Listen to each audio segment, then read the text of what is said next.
عن عائشة رضی اللہ تعالی عنہ قالت قلت یا رسول اللہ صلی اللہ علیہ وسلم علی النساء جہاد قال نعم علیہن جہاد لا قتال فیہ الحج والعمرہ رواہ احمد و ابن ماجہ و اسنادہ صحیح۔ ام المؤمنین حضرت عائشہ صدیقہ رضی اللہ تعالی عنہ بیان فرماتی ہیں کہ میں نے عرض کیا کہ اللہ کے رسول صلی اللہ علیہ وسلم کیا عورتوں پر بھی جہاد فرض ہے؟ تو آپ صلی اللہ علیہ وسلم نے فرمایا ہاں، عورتوں پر ایسا جہاد فرض ہے جس میں قتال نہیں، اور وہ حج اور عمرہ۔ اس حدیث مبارکہ کو امام احمد نے اور امام ابن ماجہ نے روایت کیا ہے اور اس کی سند صحیح۔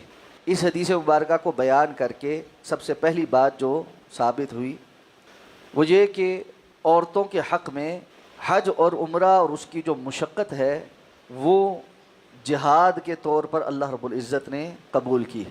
مردوں کے ذمے تو جہاد فی سبیل اللہ بمعنی قتال کہ کفار سے دو بدو لڑائی کرنا اگر اس کا موقع آ جائے تو اس کو فرض کیا گیا۔ اللہ تعالیٰ نے مردوں کو اور خواتین کو مختلف جسمانی صلاحیتوں کے ساتھ پیدا کیا، تو مردوں کو چونکہ اللہ نے جسمانی قوت عطا کی ہے، طاقت عطا کی ہے، تو ان کے ذمے گھر سے باہر کے مشقت والے کام، تو قتال مردوں پر فرض، عورتوں کے اوپر قتال فرض نہیں۔ لیکن اب چونکہ قتال فی سبیل اللہ، اللہ کے راستے میں نکل کر دین کے لیے اللہ کی خاطر لڑنا، جان خرچ کرنا، مشقت برداشت کرنا، اس کا اجر بہت۔ تو حضرت عائشہ رضی اللہ تعالی عنہ نے یہ سوال پوچھا، اور اس سوال کے پوچھنے کے پیچھے اصل میں حکمت یہی کہ مرد جس طرح ثواب کما رہے ہیں تو کیا عورتوں پر یہ ثواب نہیں ہے؟ اس کے حصول کا کوئی ذریعہ نہیں؟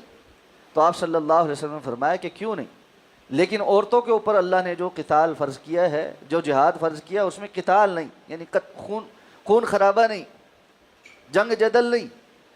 اور وہ جہاد کون سا ہے؟ آپ نے فرمایا حج اور عمرہ، کیونکہ مرد اپنی جسمانی قوت کی وجہ سے حج عمرے کی مشکل معاملات بھی آسانی سے کر لے، لیکن خواتین کے لیے اپنی جسمانی کمزوری کی وجہ سے مردوں کی نسبت حج اور عمرہ کرنا زیادہ مشقت والا کا، تو اس زیادہ مشقت کو اللہ نے ان کے لیے اجر و ثواب میں قتال کے برابر کر دیا۔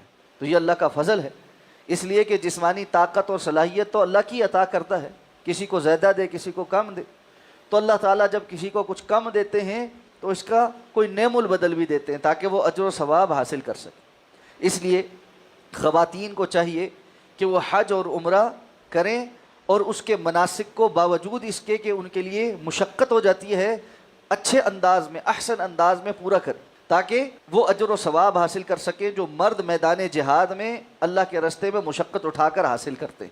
اسی طرح اس سے یہ بات بھی پتہ چلتی ہے کہ حج اور عمرہ کتنی بڑی نیکی ہے، کہ جس طرح قتال اللہ کے ہاں ایک بڑی نیکی ہے، اس طرح حج اور عمرہ اللہ رب العزت نے اس کا اجر و ثواب خواتین کے حق میں اس کے برابر کر دیا۔